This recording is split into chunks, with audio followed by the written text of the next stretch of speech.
Muito bem, pessoal, vamos iniciar nossa aula hoje.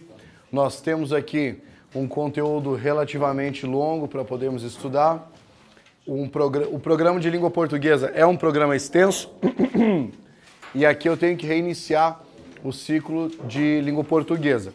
Como vocês devem ter percebido pelo material de vocês, essa nossa aula é a aula introdutória da matéria de língua portuguesa.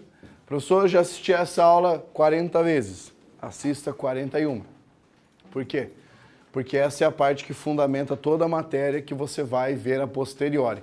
Tudo que você vai trabalhar com língua portuguesa sai da primeira aula, que é a aula de hoje, tá? Então é o seguinte, a nossa matéria, ela é densa e extremamente relevante.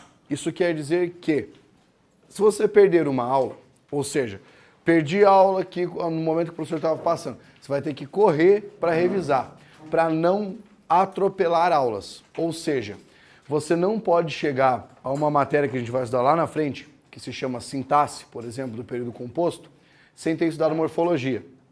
Você não pode chegar à matéria de concordância sem ter passado por conjugação verbal.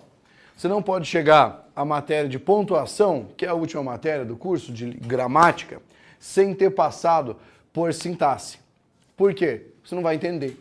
Se você chegar lá e estudar, você vai começar a estudar essa matéria, vai achar que é tudo a mesma coisa, vai ficar confuso e morrer. Tá? Então, o negócio é, você precisa seguir um programa, seguir passo a passo com o conteúdo. Dessa vez a gente vai começar nessa primeira parte, essa parte de morfologia, e vamos até o fim da matéria de gramática neste ciclo mesmo. Vamos passar por toda a matéria de gramática dentro dessa parte. Tudo bem? Quando você tiver alguma pergunta, fique à vontade para perguntar. Não existe pergunta boba, não existe pergunta ridícula, ninguém pode tirar sarro de você se você perguntar. Ninguém pode dar risada. Brincadeira, se você perguntar uma coisa muito idiota, a gente vai dar risada mesmo. Tá? Isso serve para você que está em casa também. Se eu mandar uma pergunta muito toscona, a gente vai rachar, dar risada. Tá? Então, de preferência, faça umas perguntas da matéria, beleza? Já aviso isso na primeira aula para o cara que está em casa, não mandar uma pergunta assim: professor, eu estava resolvendo uma prova semana passada, eu colei aqui a questão porque eu não consegui resolver. Essa não adianta. Você manda uma pergunta que tenha a ver com a matéria. A parte do que eu falei que a gente ia tirar sarro é brincadeira. Tá? Mas se for engraçado, pode rir, não tem problema. Olha só, para quem já assistiu algum curso meu, sabe que eu sempre começo a aula no mesmo ponto, que é a divisão dos níveis de análise da língua. Eu sempre começo assim, sempre vou começar assim, porque essa é a parte que diferencia a matéria para você e que deixa o conteúdo mais claro. Então, por favor, coloquem no material de vocês níveis de análise da língua.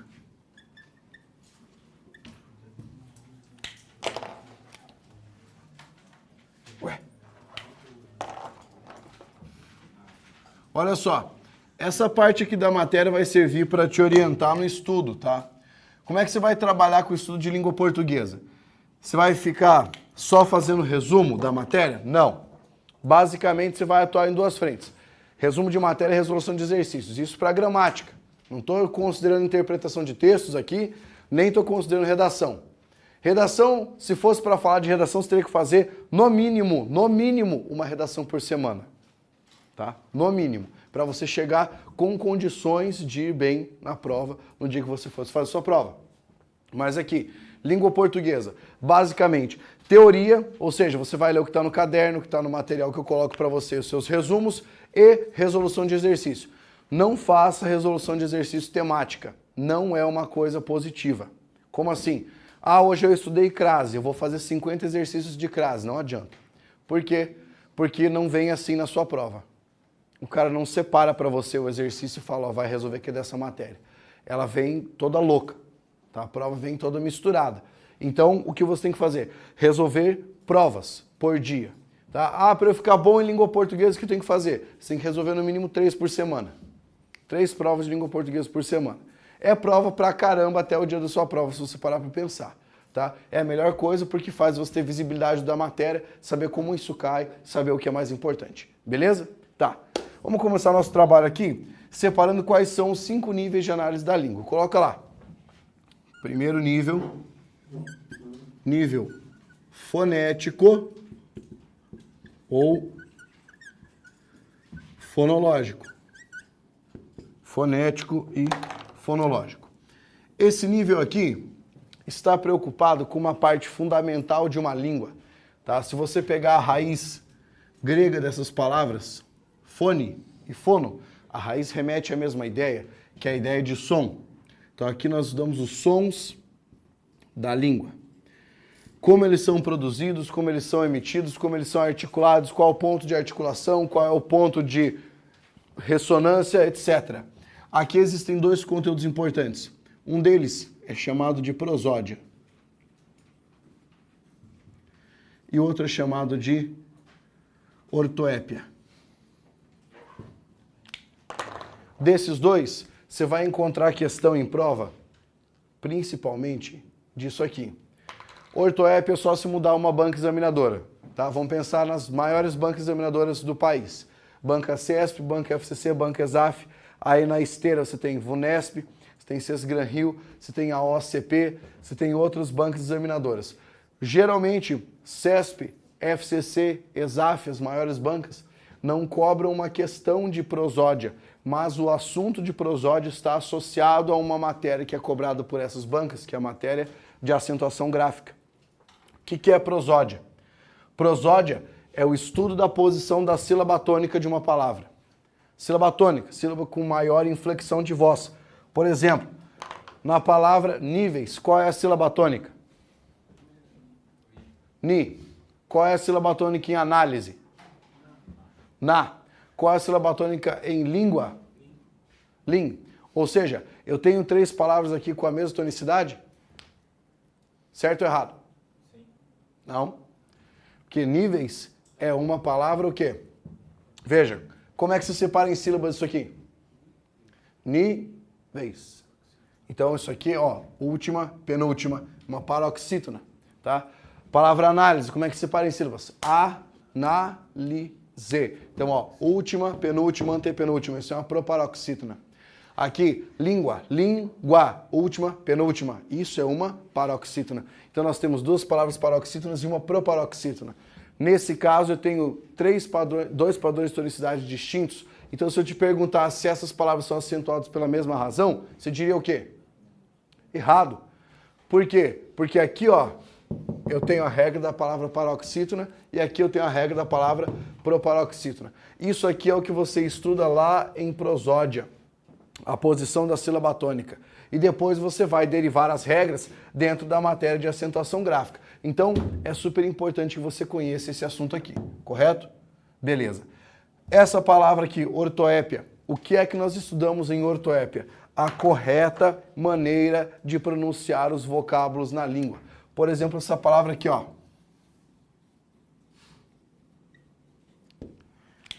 Como é que você pronuncia essa palavra? É. O jeito certo de pronunciar é sublinhar. Você para no B e depois continua. Sublinhar. Muitas pessoas falam sublinhar. É errado falar assim.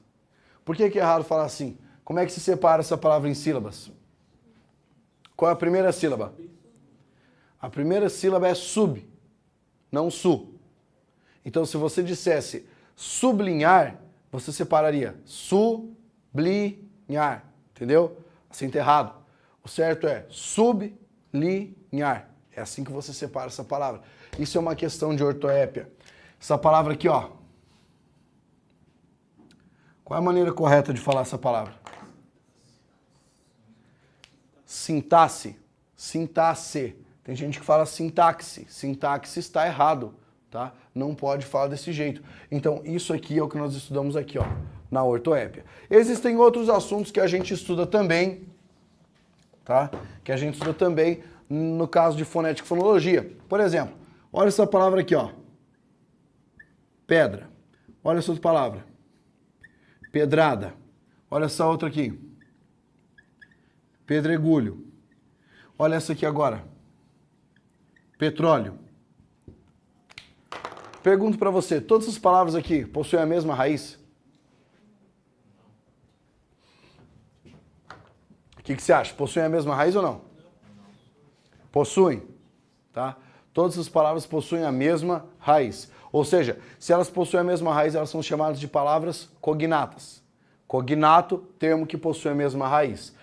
Tá, agora não sei se você reparou uma diferença aqui, ó. A raiz é PEDR, PEDR, PEDR, que é a parte que não está modificando dentro da derivação aqui.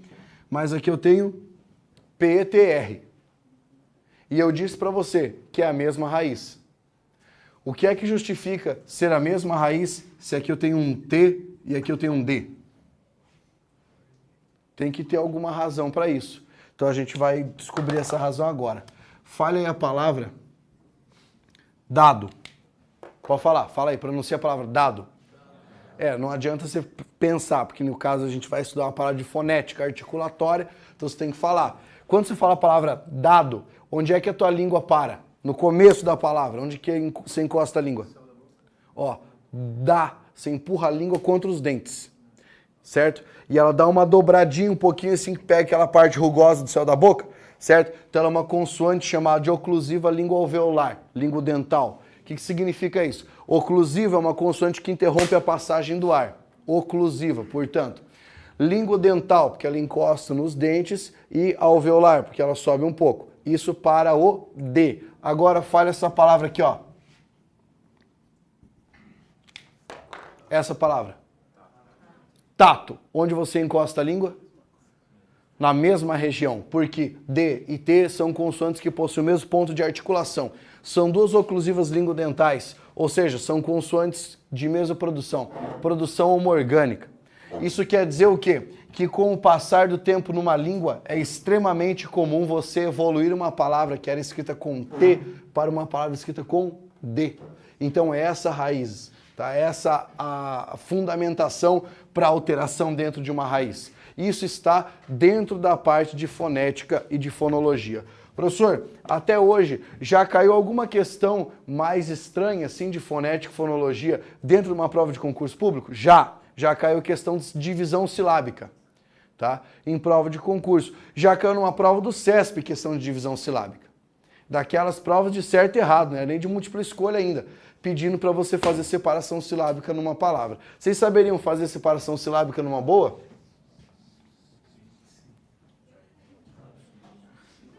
Fala assim, já errei do sublinhar ali, tô fudido então. Não, a separação silábica, ela consiste numa coisa simples. Se você pronunciar a palavra corretamente, você acerta a separação silábica. Por quê? Tem um macete que é de você colocar a mão embaixo do queixo na hora que você estiver pronunciando a palavra. Tantas vezes quanto o seu queixo bater na sua mão é a quantidade de sílabas que a palavra tem. Pega lá a palavra sublinhar, igual a gente falou antes, tá? Se você pronunciar, ó, sublinhar, tá? Você consegue separar. Se você pronunciar assim corretamente, você ia separar errado. Então agora veja, também não é pra você dar uma de idiota, falar assim, eu consigo falar assim, ó, sublinhar. Não dá. É para você pronunciar bem pronunciado ali, com uma pronúncia aberta, articulada, para chegar isso aqui. É uma dica simples, mas que resolve se aparecer isso para você. Essa primeira parte aqui, a gente nem vai mergulhar. A gente nem vai trabalhar muito com essa primeira parte. Só quando chegar a matéria de acentuação gráfica, que daí a gente vai precisar. Agora, essa segunda parte aqui, ó, você vai ter que mudar o seu sobrenome para essa parte da matéria, tá? Que é o nível morfológico.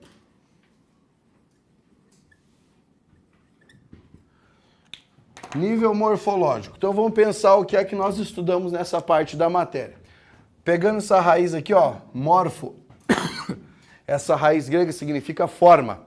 Ou seja, o nível morfológico é aquele que está preocupado com as formas da língua. Quais são as formas da língua? Coloque lá então. Estrutura e classificação de um vocábulo. Então, deixa eu te explicar o que é a morfologia. Olha essa palavra aqui, ó. Emudecer, beleza? Vamos pegar essa aqui, tá tranquilo. Vamos pegar outra aqui, ó.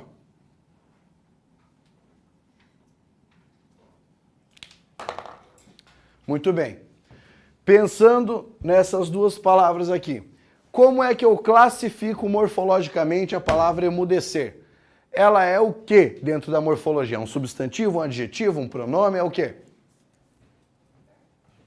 É um verbo. Emudecer, terminou em ER, está indicando ou um fenômeno natural, uma ação, um estado, uma mudança de estado. Isso é um verbo. A palavra despreparar é o quê? Também. É um verbo também. Tá? Não vai ter pegadinha, fique de boa. Tá? É um verbo também. Agora veja só a pergunta que eu vou te fazer. Que essa seria uma pergunta de prova. É possível afirmar que a palavra emudecer possui o mesmo processo de formação da palavra despreparar? Certo ou errado? Votação. Quem acha que está errado? Quem acha que está certo? Quem não acha nada? Quem não sabe nem que matéria é essa? Porque isso pode acontecer, velho. Porque veja bem, quando você olha para cá e fala emudecer é um verbo, despreparar é um verbo, você está na morfologia. Só que você está na morfologia classificatória. Então você olhar para um vocábulo, por exemplo aqui ó, no nosso quadro nós temos várias palavras já.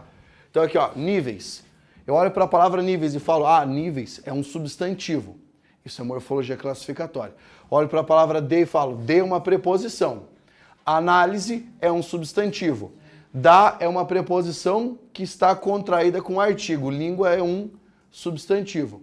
Daí eu venho para cá. Fonético. Fonético é o quê? É um adjetivo. Tá? Morfológico é um adjetivo. Isso é morfologia aqui, ó, classificatória. Quando você olha para a palavra e resolve falar a qual classe gramatical ela pertence. Correto? Essa pergunta que eu fiz aqui agora, não a do se é verbo ou se não é verbo, mas o processo de formação dessa palavra é morfologia estrutural. E essa é outra matéria, chamada de estrutura e formação de palavras. Então, vejam bem, para quem respondeu que essas duas palavras não eram formadas pelo mesmo processo, tá? Você sabia quais eram os processos ou você bicudou? Professor, acho que eu bicudei. Se você fez um gol de canela, foi ótimo.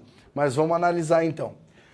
A palavra emudecer, em primeiro lugar, você acha que ela é composta ou derivada?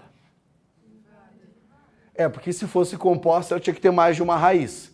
Coisa que não tem. Então esse verbo é um verbo simples. Tá? Só que, além de simples, ele é derivado. Emudecer vem da palavra mudo. Correto? E aí, eu coloquei esse E no começo e coloquei essa forma aqui, ó, ser, que era para poder transformar isso em um verbo. Correto? Aqui embaixo, despreparar. Qual é a raiz dessa palavra, despreparar? Preparar, que vem da palavra preparo? Não. Tá? Você tem preparar e você deriva a palavra preparo da palavra preparar. Como é que eu formei a palavra despreparar? Eu coloquei aqui, ó, um prefixo, beleza? Professor, mas e se eu fizesse assim, ó, despreparadamente? Ia ter um sufixo, correto? Ia ser igual aqui. Não. Por quê? Porque aqui eu tenho dois processos diferentes. Vejam bem. Eu posso falar despreparado? Posso. Existe a palavra despreparar? Existe. Existe a palavra preparar? Existe. Existe preparadamente? Existe. Ou seja, eu posso tirar o prefixo ou o sufixo e a palavra ainda existe. Portanto, o procedimento de formação dessa palavra se chama derivação prefixal e sufixal. Correto? Agora aqui em cima. Eu posso tirar esse E e falar mudecer? Não. Eu posso tirar esse ser e falar emude? Não. Então aqui eu tenho uma formação em que eu preciso colocar prefixo e sufixo e não posso mais tirar. O nome desse procedimento é parassíntese ou derivação parassintética, tá? Então isso aqui, ó, é morfologia o quê? Estrutural. Beleza? É um dos aspectos da nossa matéria. Professor, isso aqui costuma cair muito em prova? Não. Tá? Mas quando aparece, você tem que saber a matéria de fio a pavio. Por exemplo, olha essa palavra aqui, cara. Como é que você lê essa palavra? Como é que você lê? Você leu Petrobras?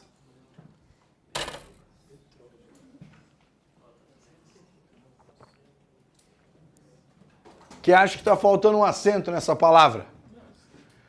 Não deveria ter um acento se você dissesse Petrobras? Deveria, né? Porque é uma palavra oxítona terminada em AS, tipo sofás, carajás, jacarandás. Pois é, só que essa palavra não tem acento. E ela não tem acento por quê? Não é porque ela é composta, porque palavras compostas podem ter acento. Por outra razão. De onde veio essa palavra Petrobras? Petróleo brasileiro, certo? Eu usei as iniciais de petróleo e as iniciais de brasileiro. Eu juntei as iniciais para formar uma palavra só. Eu formei uma coisa chamada de acrônimo. Existe uma regra que ensina o seguinte: acrônimo não tem acento. Tá? Acrônimo não tem acento. Então a palavra Petrobras não pode ser acentuada. Beleza? Então tá jóia. Tudo isso aqui, gente, é de um modo ou de outro morfologia. Tá? Por isso que essa matéria é, a meu ver, a mais importante de todas. Correto? Beleza. Próximo elemento, coloca aqui o terceiro nível. É o nível sintático. O nível sintático, ele está preocupado com outra coisa. A preocupação dele é com a função das palavras dentro de uma oração, ou com a função das orações dentro de um período. O que eu quero dizer com isso? Diferentemente da morfologia, que você vai olhar e vai falar, ah, é um substantivo, é um artigo, é um pronome, aqui você vai olhar e falar, ah, é o sujeito, é o predicado, é o predicativo, é o papel que ele desempenha, a função. Então, enquanto aqui, ó, na morfologia, você tem quem a palavra é, o que ela é, sua classificação, seu RG. Aqui na sintaxe você tem outra coisa. Aqui na sintaxe você tem o quê? A carteira de trabalho. O que ela está fazendo ali. Tá? Então são análises diferentes. Eu vou dar um exemplo básico só para poder começar aqui. Olha só. O aluno chegou agora. Primeiro exemplo. Segundo exemplo. Eu matei o aluno. Calma que é só um exemplo. Na primeira frase, eu tenho o aluno, na segunda frase também. Morfologicamente falando, o é um artigo, aluno é um substantivo. Aqui é a mesma coisa. É um artigo e aqui é um substantivo. Mas isso é na morfologia. Na sintaxe, qual é a diferença? Para a primeira frase, quem chegou agora? O aluno. Então esse termo todo funciona como sujeito do verbo chegar.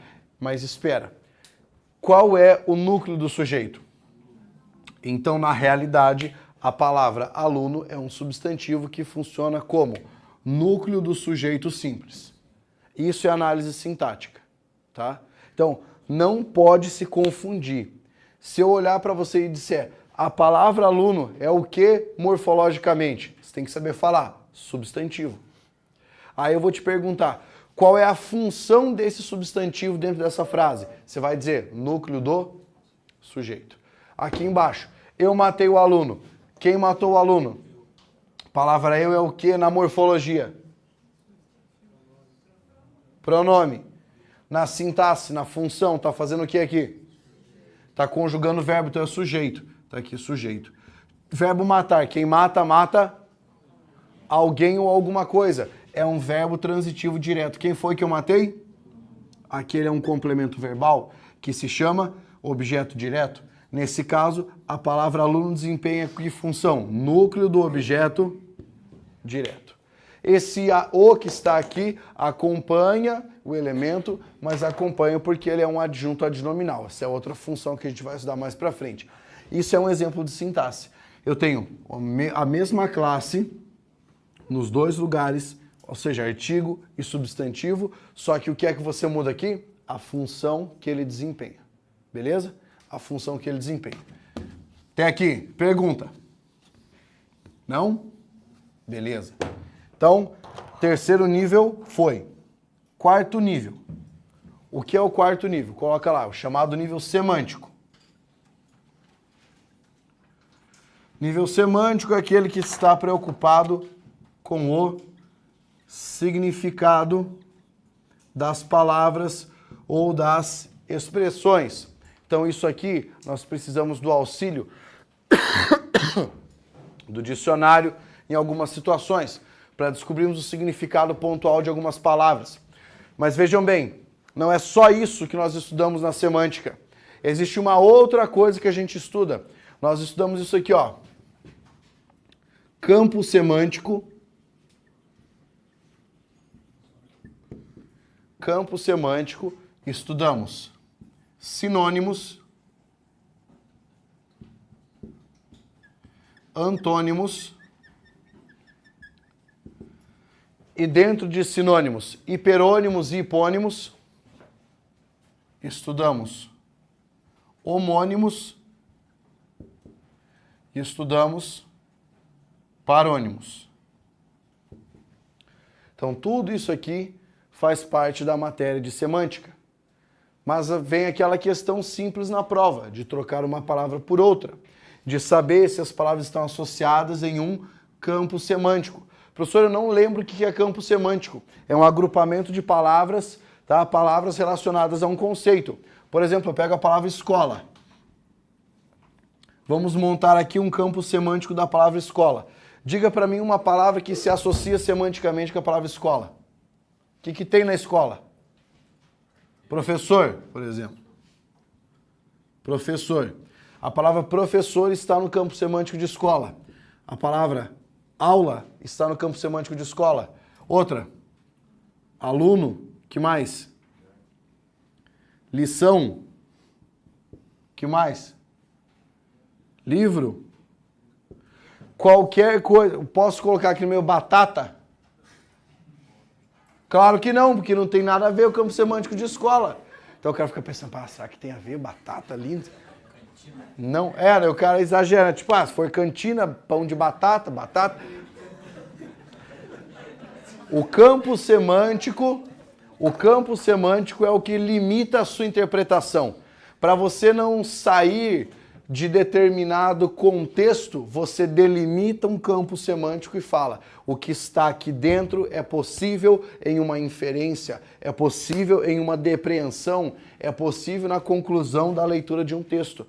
O campo semântico ajuda você a entender o que é um acarretamento semântico, tá? O que é uma implicação semântica. Esse tipo de coisa é algo extremamente importante para quem tem que ler e responder alguma coisa, tá? De interpretação de textos.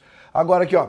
Antônimos, homônimos e parônimos. Esse assunto aqui é muito bom para você ter um material assim, ó, filé, para você dar uma lida rápida e já pegar alguns conceitos. Eu sugiro que vocês leiam o apêndice que está lá no material de redação de correspondências oficiais do Manual de Redação da Presidência da República.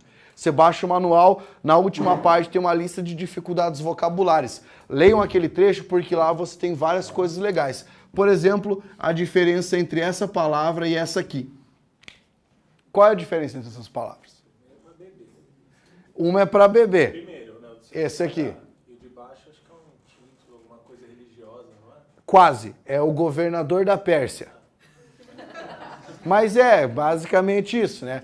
Tanto que o pessoal fala chá do Irã, não é esse chá aqui de tomar. Tá? Esse aqui. É o governante, é um título, quase como rei, alguma parada dessa natureza. Tá? Outra coisa, você vai encontrar no mesmo trecho do manual a diferença entre essas palavras aqui, ó.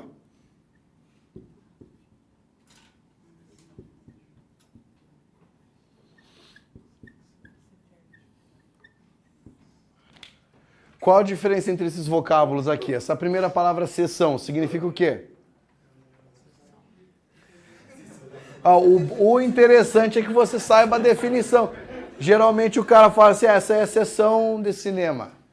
Não, o que é essa primeira palavra, sessão? Intervalo de tempo em que alguma coisa ocorre. Tipo uma sessão legislativa, tá? Uma sessão de cinema, Tá? Então, sessão assim, intervalo de tempo em que alguma coisa ocorre. Esse sessão aqui é o quê? Uma subdivisão. Então, sessão de compras, sessão de frutas, de verduras. Como é que você pronuncia essa palavra? Não. Secção é tipo um sexo gigantesco. Assim. Secção. É sessão. Por que é sessão? Porque essas palavras todas aqui, ó, são palavras homófonas. Homófonas quer dizer, elas têm o mesmo som. O mesmo som. Esse C com C cedilha é um dígrafo. Vocês lembram o que é um dígrafo? Dígrafo, 2 letras e um fonema.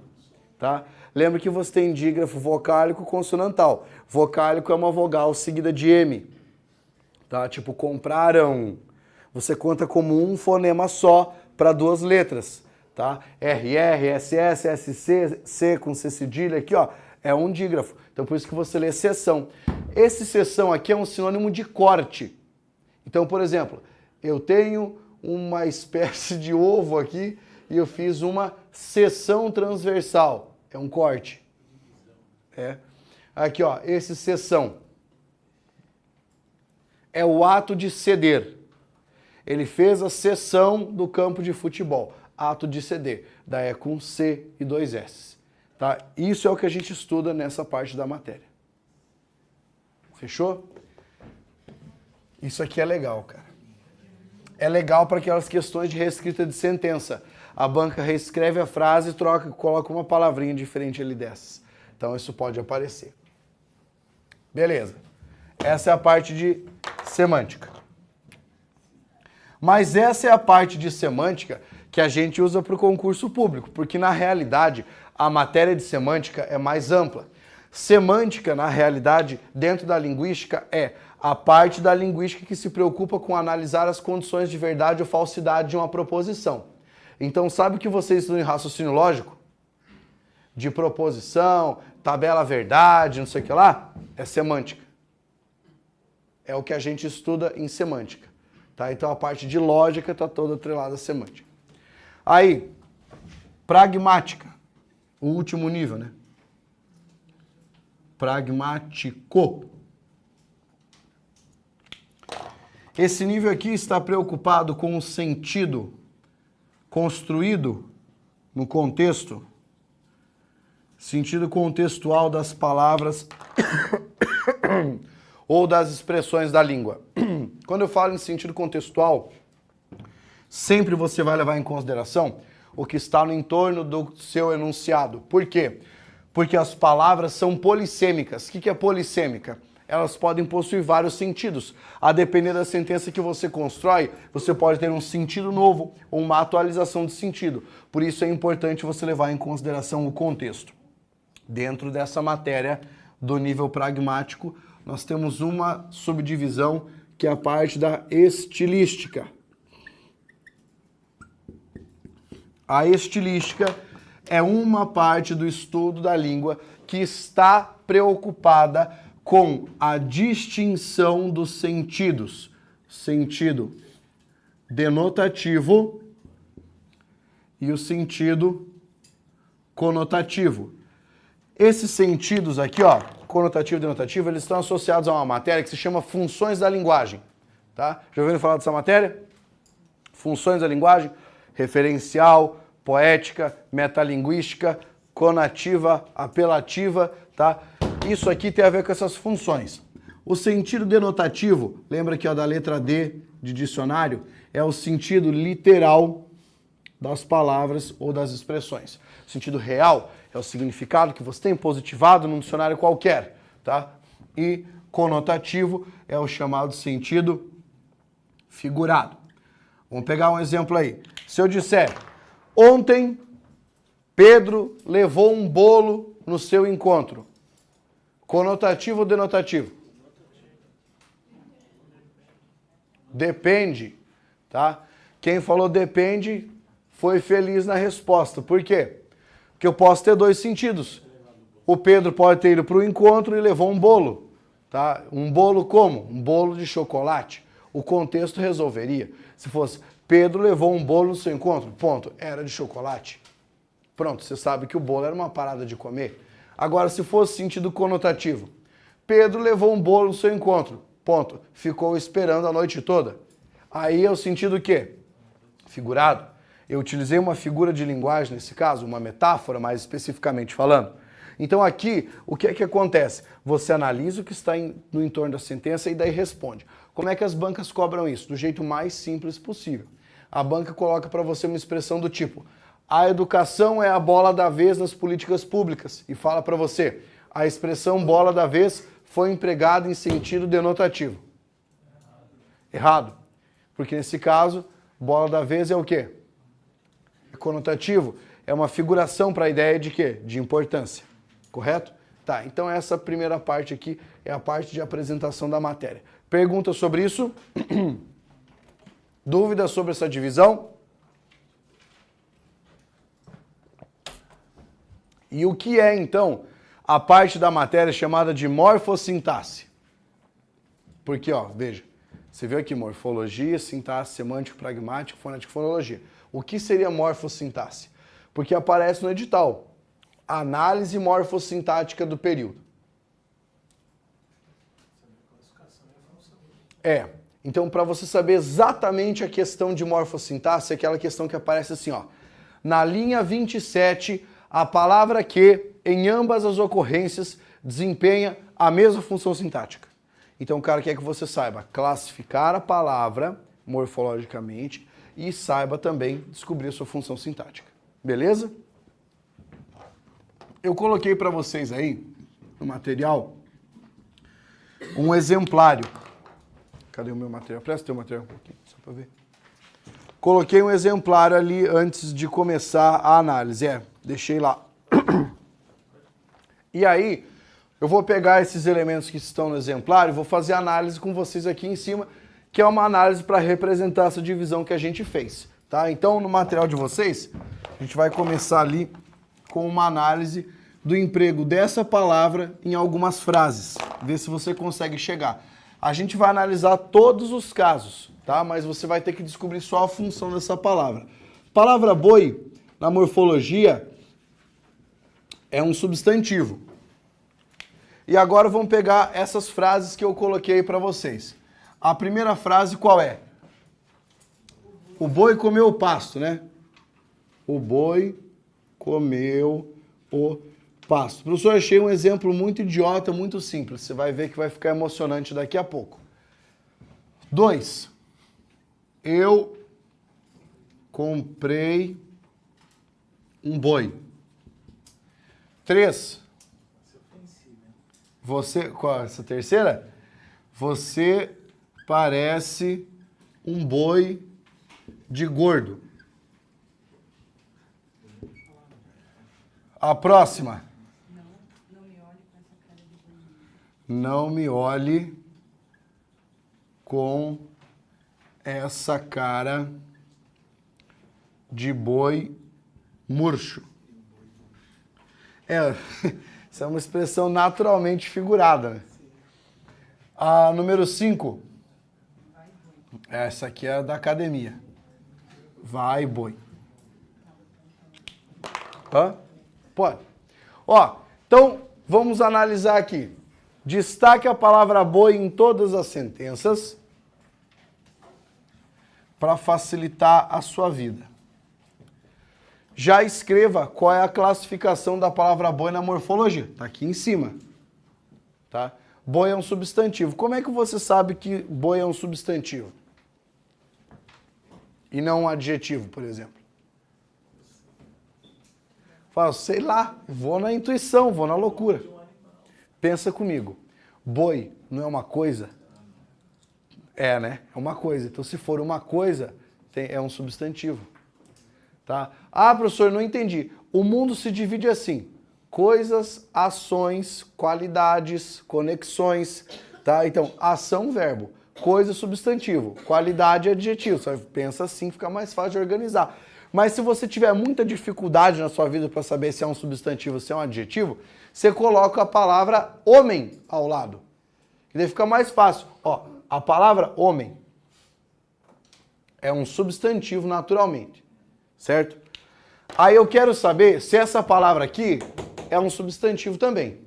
Então vai funcionar assim. Se você puser a palavra aqui do lado e ela já montar um sentido automaticamente, ela é um adjetivo. Se você puser uma palavra aqui do lado e você, sei lá, de alguma maneira vai ter que alterar essa aqui, ou você vai ter que pensar numa coisa meio figurada para fazer sentido, ela era um substantivo.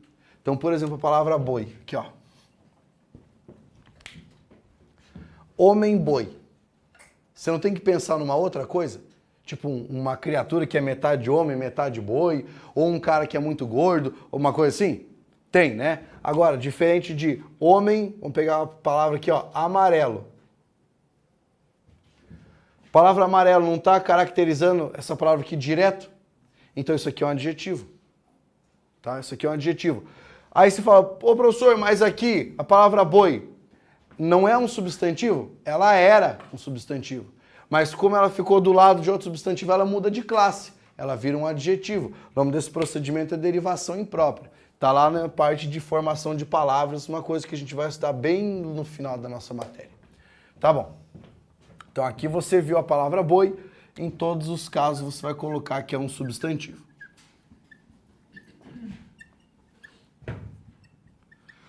E agora vamos classificar o que está em volta. Tá? A palavra o, que está aqui, como é que a gente classifica? Artigo. Que tipo de artigo esse artigo é? Definido. Tá? Comeu é o quê? É um verbo. O, artigo e pasto. Pensa, pasto também é uma coisa. Pensou? Homem-pasto. Não fez sim. Substantivo. Eu é o quê? Pronome. Pronome pessoal do caso reto da primeira pessoa do singular. Comprei. Verbo. E agora? Porque tem uma dificuldade o cara saber se é um numeral ou se é um artigo. Para ser um numeral, ele tem que ser em oposição a 2, 3, 4.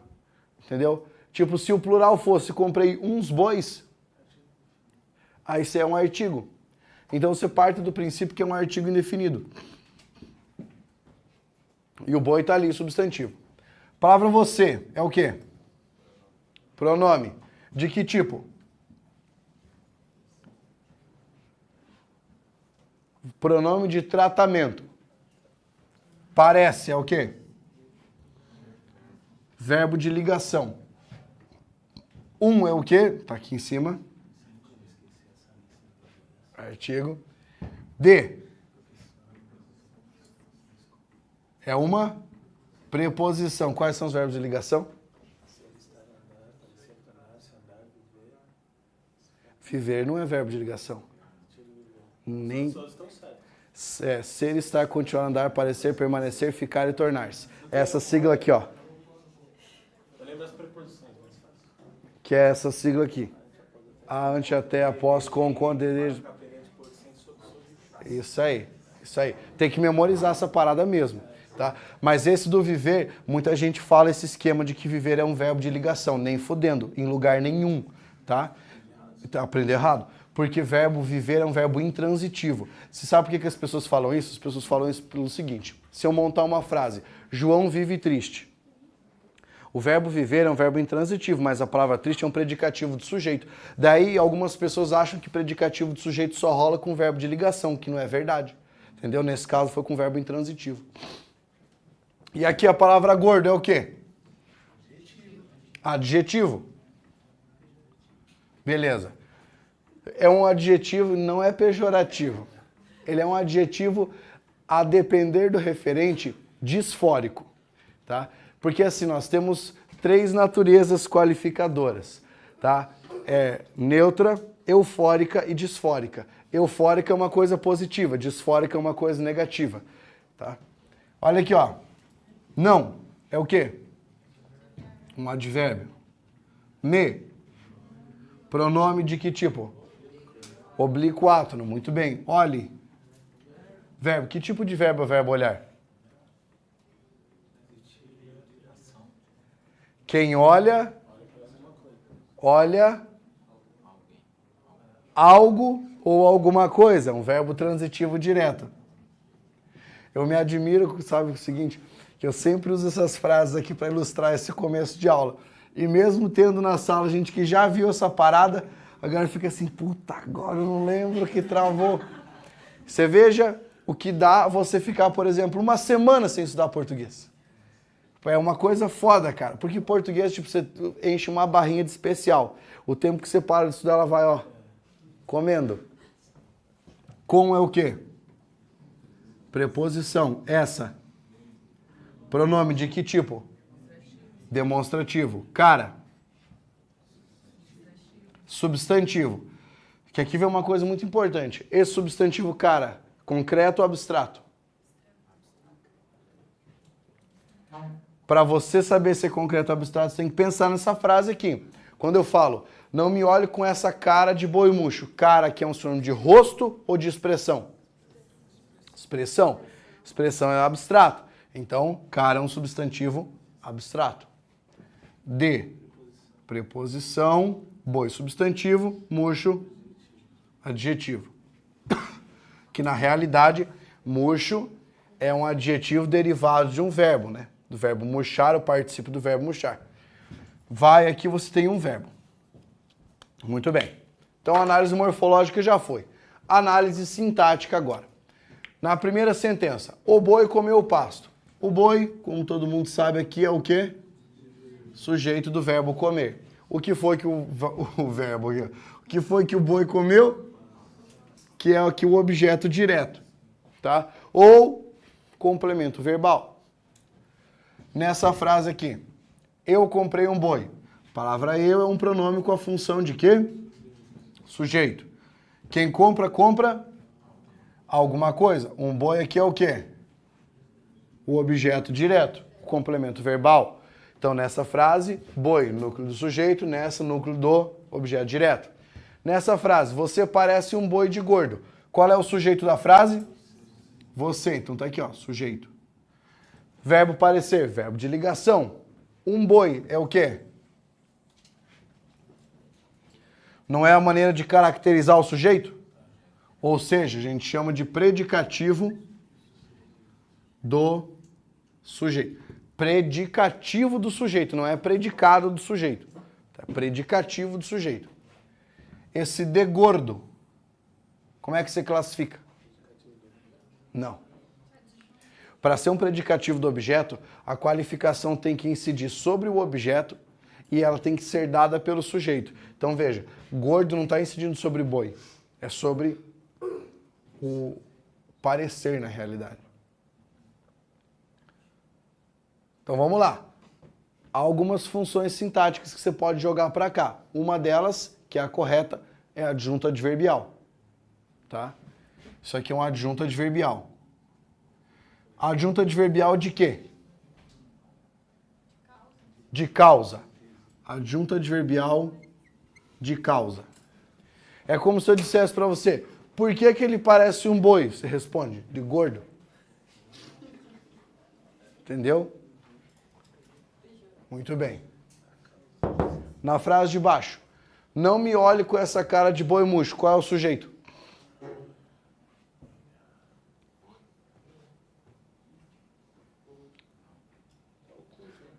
Isso, está oculto. Está oculto. Porque, veja bem, esse verbo está na primeira, na segunda ou na terceira pessoa? Terceira? Está na terceira pessoa de qual modo? Existem três, indicativo, subjuntivo e imperativo. Isso aqui não é uma espécie de ordem? Então, no imperativo. Tá? Então é como se dissesse, não me olhe você com essa cara de boi murcho. Beleza? Então, sujeito oculto. Sujeito oculto. Esse não é um adjunto adverbial. Aqui está o nosso verbo. Qual é a classificação da palavra me? Função sintática dela? Pronome é a classificação morfológica. Função sintática. Objeto. Isso mesmo. Objeto direto. Tá? Objeto direto. a expressão com essa cara de boi murcho. Toda essa expressão aqui tem uma classificação. É adjunto adverbial de quê? Pense bem. Com essa cara de boi murcho, está significando o quê? É um modo, tá? Porque você não está colocando uma cara de boi para olhar para a pessoa. Se você estivesse colocando, seria de instrumento. Tá? Esse aqui é o adjunto adverbial de modo. Dentro desse adjunto adverbial de modo, o núcleo é a palavra cara. Correto? Essa é um adjunto adnominal. De boi murcho é o termo que completa o sentido da palavra cara. Pensa comigo. Você está brigando com alguém e fala, olha, não me olha com essa cara. O que a pessoa vai te perguntar? Cara de quê? Ou que cara? Por quê? Porque esse é um termo substantivo, abstrato, que precisa de uma complementação. Porque senão fica vago. Se eu tenho um elemento que está completando o sentido de um substantivo é um termo do grupo nominal, então isso é um complemento nominal. Então, de boi murcho, complemento nominal da palavra cara. Em vai boi, qual é a função sintática do boi? Vocativo. Por que não pode ser sujeito? Porque a vírgula está separando. Qual que é o sujeito desse verbo? Isso, está oculto. Oculto. Qual é o referente do sujeito? Primeira, segunda ou terceira pessoa?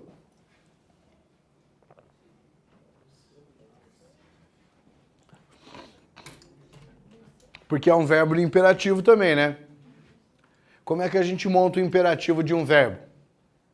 Imperativo afirmativo. Você pega a segunda pessoa, estou forçando agora, né? Do singular e do plural, do presente do indicativo menos a letra S. Então pega o verbo ir, conjuga comigo. Eu, vou, tu.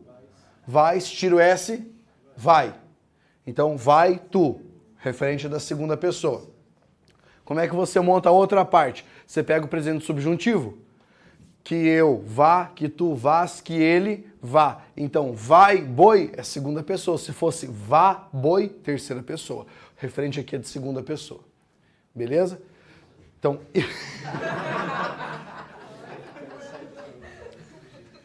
Olha só. Essa é a primeira aula. Tá? Eu quero, mas é porque isso aqui é só um exemplo, só para você ter ideia de que é importante estudar português. Para você ficar consciente de que você tem que estudar essa matéria.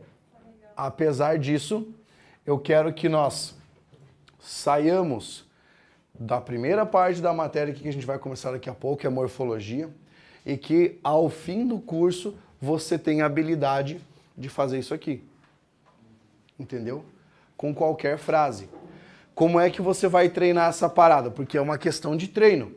Então hoje, por exemplo, você vai ter aula de artigo e de adjetivo, dentro de morfologia.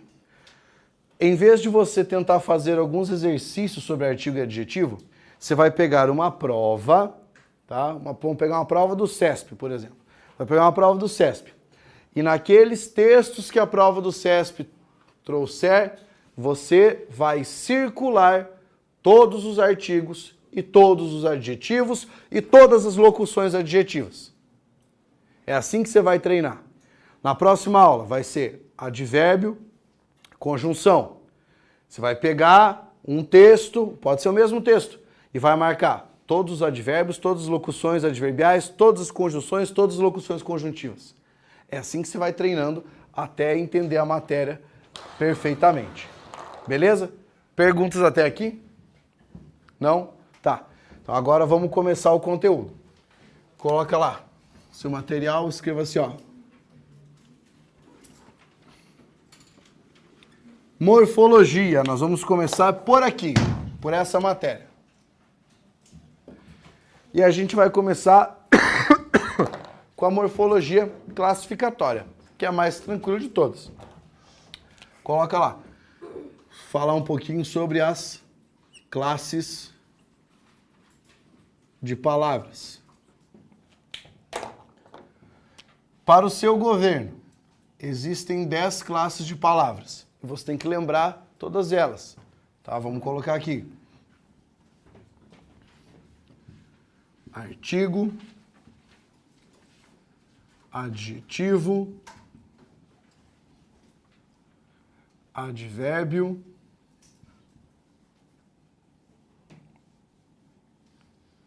conjunção,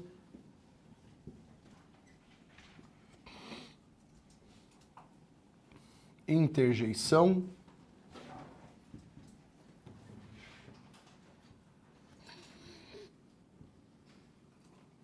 numeral,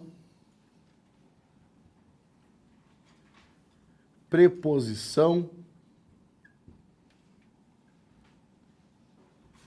pronome, substantivo e verbo. Dessas classes, as mais incidentes em prova, o que você tem que saber na ponta da língua: advérbio, conjunção, preposição, pronome e verbo. Tá? Essas são as classes que mais caem. É o que você mais tem que saber. Para ilustrar aqui, eu vou colocar alguns exemplos. Tá? De artigo, coloca lá no seu material. O e uma. Exemplo de adjetivo, coloque competente e branco. Advérbio, coloque ontem e jamais. Conjunção, a palavra e a palavra que. Interjeição, coloque ali a palavra ai, a palavra eita. A gente vai passar por todas essas classes depois, tá? Numeral, coloque lá a palavra 10 ou a palavra décimo. Preposição, em e com. Pronome, eu e lhe. Substantivo, vamos ver se vocês têm memória de substantivo coletivo. Um substantivo coletivo é aquele que indica uma coleção de seres, tá? Diga aí um substantivo coletivo de selos. Selos, é. Tá quase, é isso aí. Filoteca. Filoteca. Filatelista é o nome do cara que coleciona selos. Isso caiu numa prova do CESP, certa vez numa prova do Correio, né? Melhor prova para cair essa questão. Tá? Apareceu lá. O nome do cara que... não do cara, né? O nome do indivíduo que coleciona selos é... E daí tava lá. Filatélio, filatelista, filatelador. Bem interessante. Vou pegar aqui. O coletivo de aviões. Pense, você tem dois possíveis, tá? Que a galera se confunde, que é esquadra e esquadrilha. Qual das duas é da fumaça? Esquadrilha. Não teria sentido você ter esquadrilha da fumaça na água. Então, esquadrilha é coletivo de aviões. Esquadrilha é um substantivo coletivo. Mas aqui eu peguei coletivos. Eu posso pegar, por exemplo, a palavra maioria. Maioria não é um substantivo coletivo, ele é um substantivo partitivo. Tá? Ele dá uma ideia de parte. Tipo a palavra gole também. Tá? Dá uma ideia de parte. Verbo, uma palavra que indica ação, estado, mudança de estado ou fenômeno natural e que pode ser conjugada. Por exemplo, correr é uma ação. Ser, estado. Tornar-se, mudança de estado. E fenômeno natural pode ser congelar.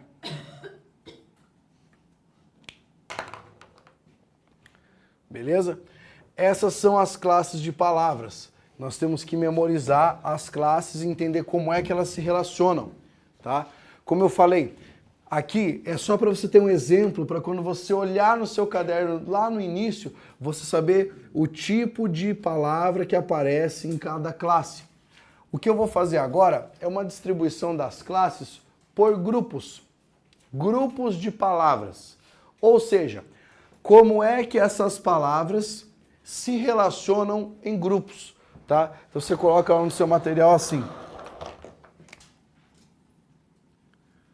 Grupos de palavras. Essa nomenclatura serve mais para você conseguir entender algumas coisas dentro da gramática.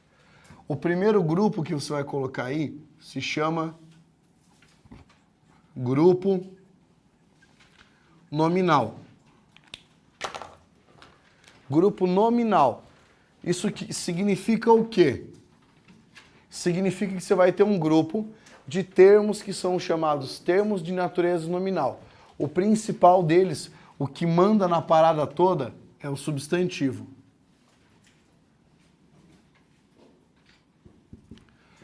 E daí quando você ouve concordância nominal, regência nominal, você está pensando nos termos que vão aparecer aqui. Substantivo e quem anda com ele. Artigo,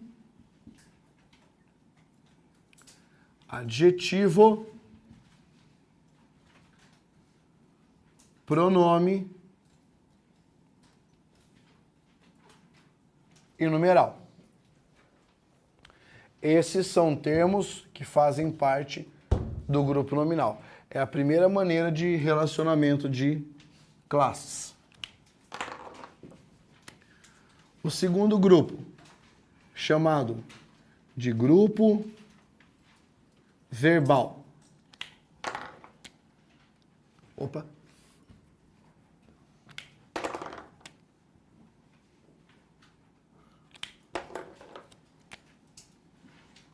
No grupo verbal, você vai colocar verbo e quem se relaciona com ele? Advérbio.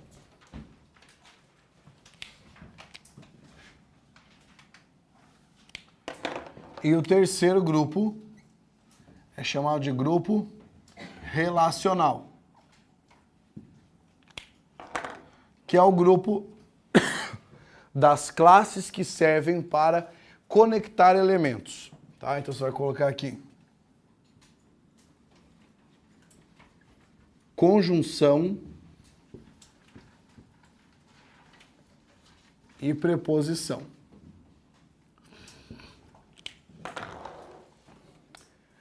Façam a conta de quantas classes tem aí.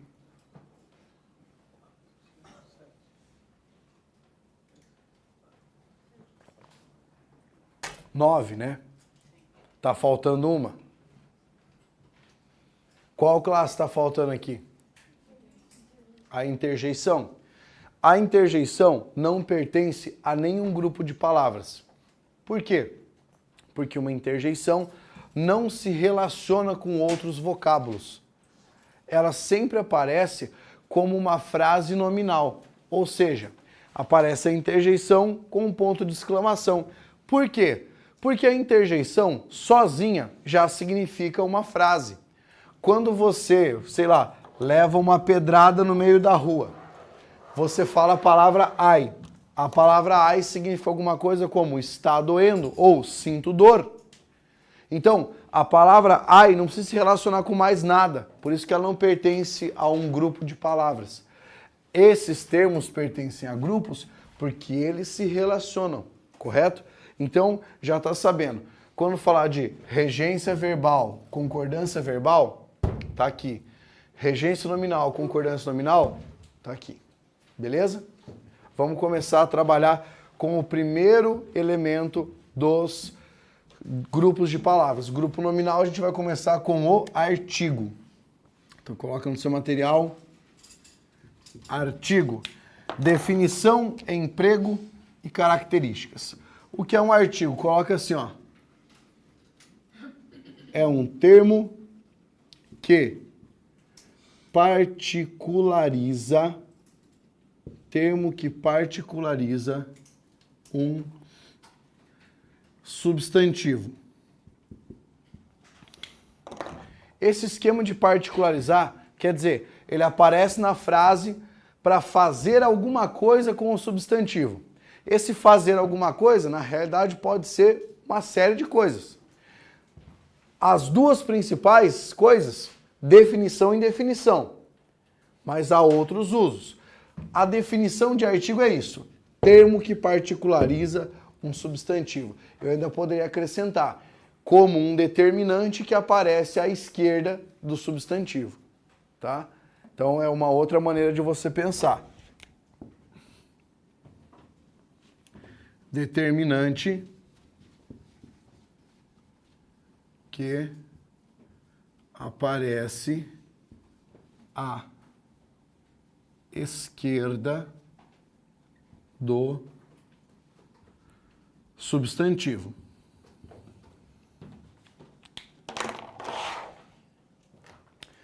Definindo, ou melhor, classificando os artigos. Você tem lá, tipo 1, artigos definidos, que são o, a, os e as. Esses são os artigos definidos. 2, indefinidos. São esses aqui. 1, uma, uns e umas. Agora, esses artigos aqui funcionam de maneira diversa, dependendo do modo como eles estiverem numa sentença. E é isso que a gente vai estudar agora. Porque não basta só você saber, aqui eu tenho artigo definido, aqui eu tenho artigo indefinido. Nós temos que saber o uso desses artigos, que é o que a gente vai ver agora. Coloca lá, emprego dos artigos.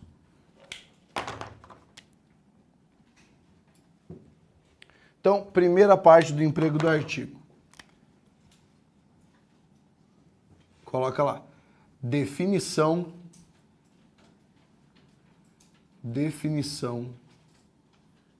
de termo.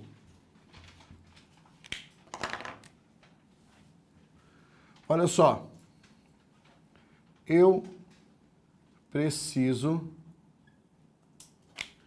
Deixa eu mudar a frase aqui para não colocar numa contração, deixar o artigo simples.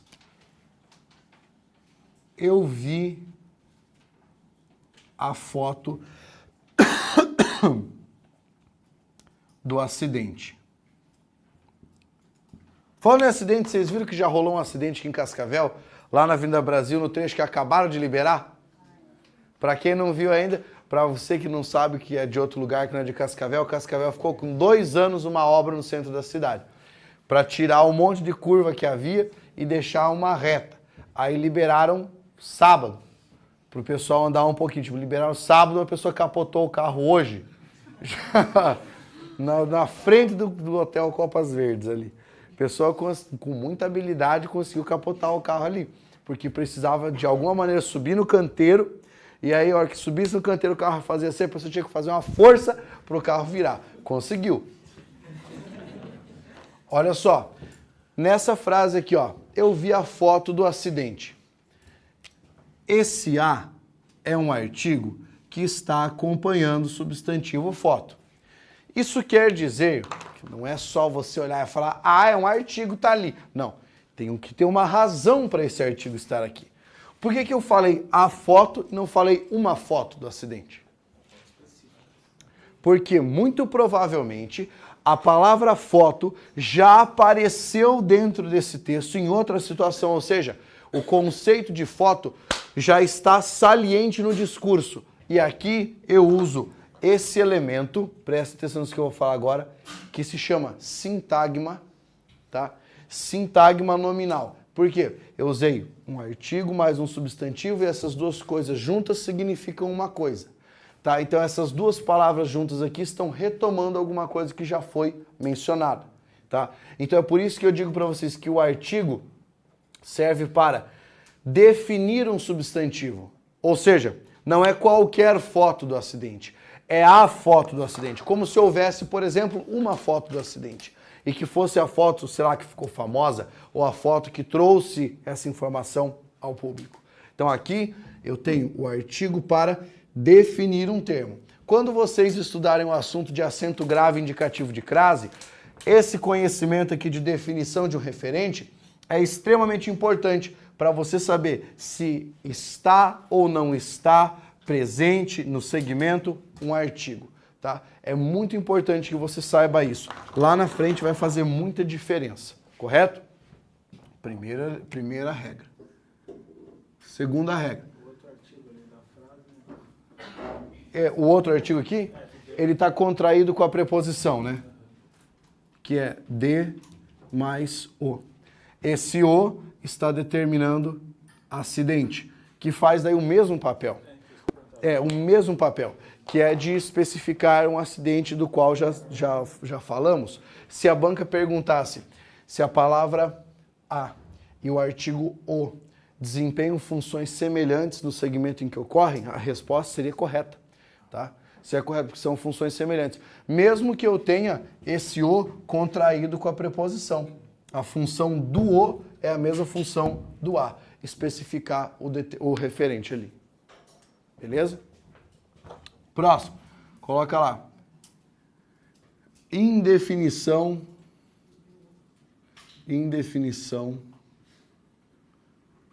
de termo.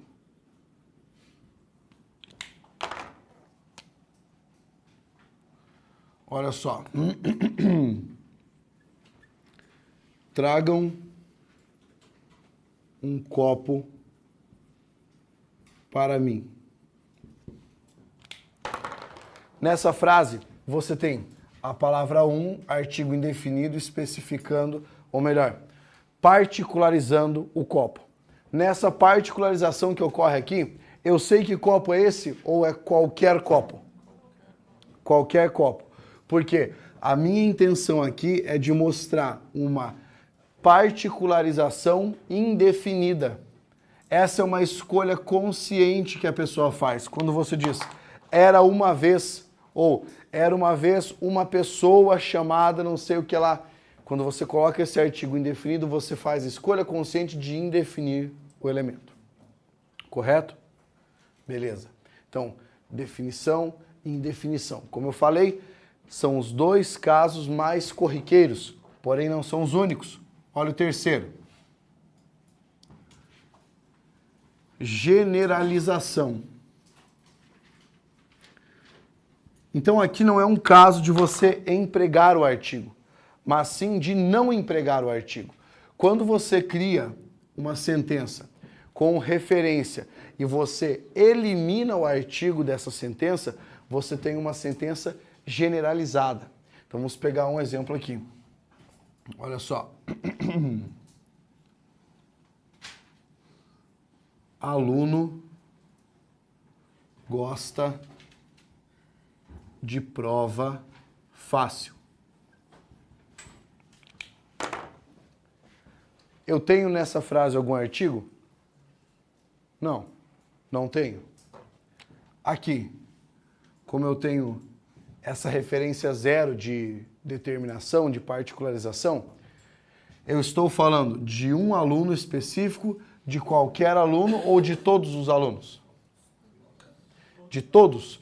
Porque quando eu emprego um substantivo assim, sem particularizá-lo, eu estou falando do que a gente chama de espécie. Tá? Eu estou falando de toda a extensão do significado desse vocábulo. Extensão é o que a gente chama de tamanho de significado dos entes que são colocados aqui. Então são todos os alunos. É como se eu dissesse todos os alunos gostam de prova fácil. Tem diferença entre de prova fácil e da prova fácil? Qual a diferença? De prova fácil, todas as provas fáceis. Da prova fácil quer dizer que tem uma fácil e uma difícil, o cara gosta da fácil. Beleza? Então aqui eu também não usei artigo. Também faz diferença. Tá?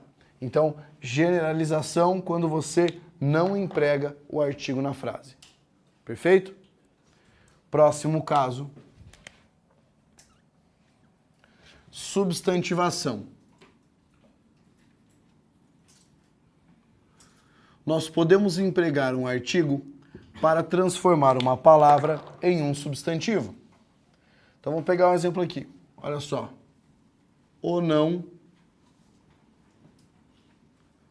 pode valer muito na vida. Originalmente falando, qual é a classificação da palavra não? Nas classes de palavras.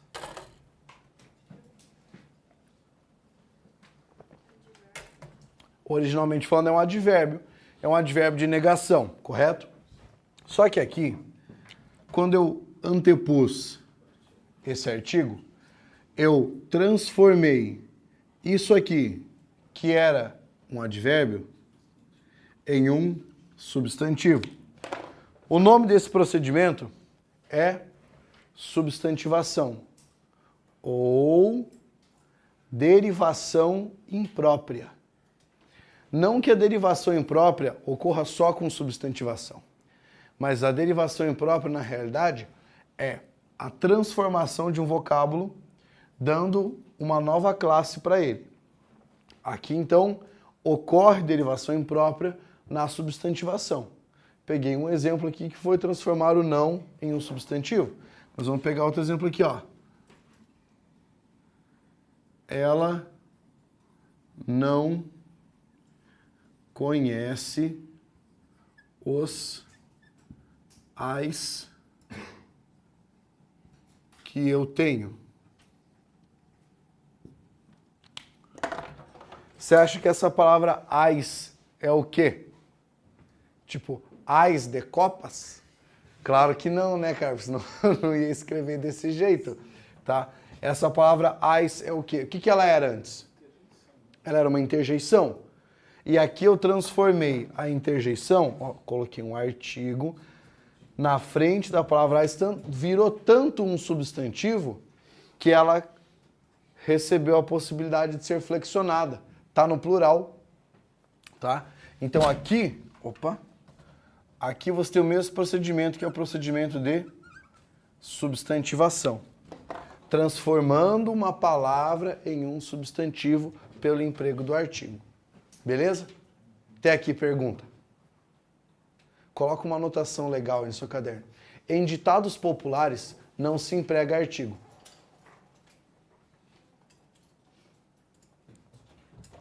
Em ditados populares não se emprega artigo. Por exemplo, em casa de ferreiro, espeto de pau. Tá? Outro exemplo. Água mole em pedra dura, não entra mosca. Brincadeira.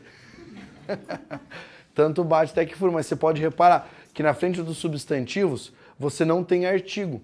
Por quê? Porque se você analisar, é uma expressão generalizada, um ditado popular. Então não faria sentido você ter um artigo ali, tá?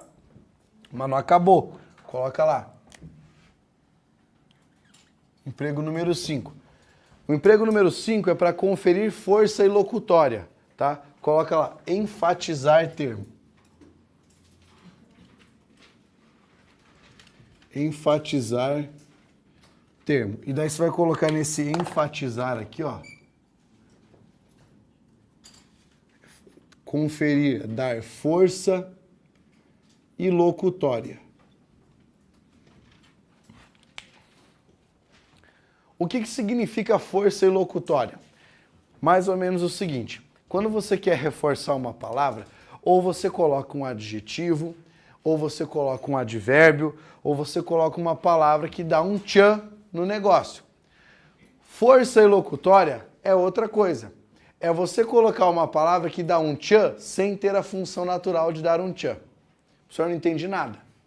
Então se eu disser assim, ó, aquele carro é bonito. Aquele carro é muito bonito. Você viu que eu coloquei um advérbio ali para reforçar o sentido de bonito, tá? Aquela pessoa tem conhecimento. Aquela pessoa tem grande conhecimento, certo? Coloquei a palavra grande, reforçou. Agora, eu vou colocar uma outra palavra que vai fazer a mesma coisa, só que de outra maneira.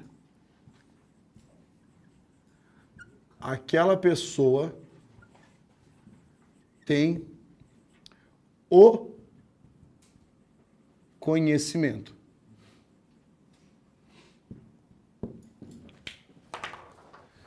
Esse o eu coloquei entre aspas porque é para orientar você que você tem que dar esse destaque na hora de ler. Agora, quando eu falo esse o conhecimento, isso pode significar duas coisas. Pode significar que é uma pessoa muito inteligente ou pode significar que é um burrão, tá? Mas como é que você define isso? Define pelo contexto, o significado. Mas o que é isso aqui? Veja bem, quando você fala, ó, aquele ali é o cara, ou aquele lá é, sei lá, o policial, ele tem o conhecimento. Quando você dá essa reforçada, não é para você, de alguma maneira, melhorar a qualificação do elemento que você coloca depois? Pois é, só que esse o não é um adjetivo, não é um advérbio, não é uma palavra que sirva para isso. É só um artigo. Só que aqui ele faz esse esquema, ele possui força ilocutória. É como se fosse uma força que você não vê na frase, mas sente. Entendeu? É quase uma metafísica isso, no português. Pergunta sobre essa parada. É muito legal, né? Beleza. Emprego 6. Do artigo com o pronome todo, tá? Emprego com o pronome todo. É a diferença de você empregar todo e todo o, tá? Faz diferença? Claro que faz. A gente tem que saber qual a natureza da diferença. Vou colocar duas frases aqui, tá?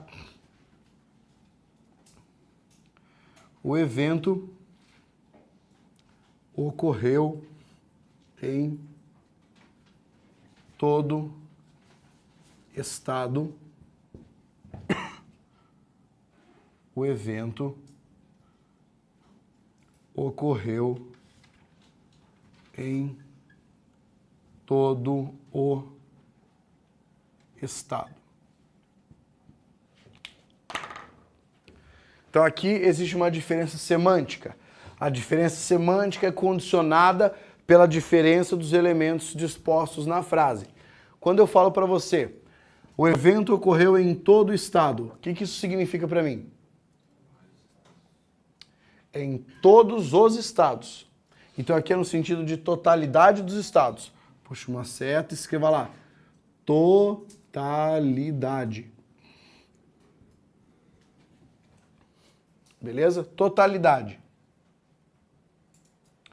Agora aqui embaixo. O evento ocorreu em todo o estado. Em um estado, mas no estado inteiro. Aqui o sentido que você tem é de inteireza. Mas agora vamos entender por que isso acontece? Olha na primeira frase. Eu tenho um pronome ao lado da palavra estado. A minha pergunta é, a palavra estado está especificada? Não, porque para especificá-la eu precisaria de um artigo o quê?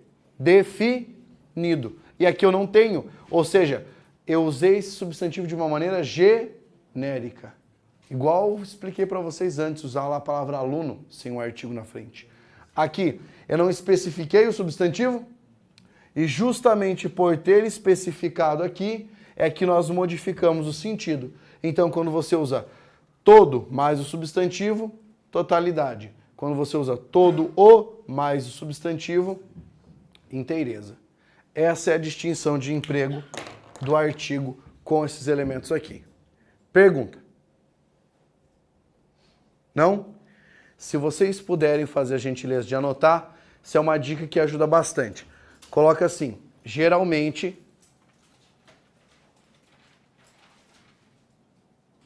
geralmente, vírgula, a função sintática do artigo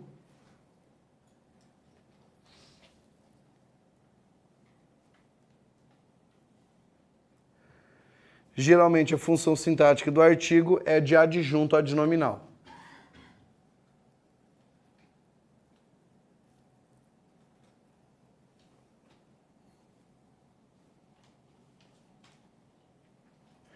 Beleza?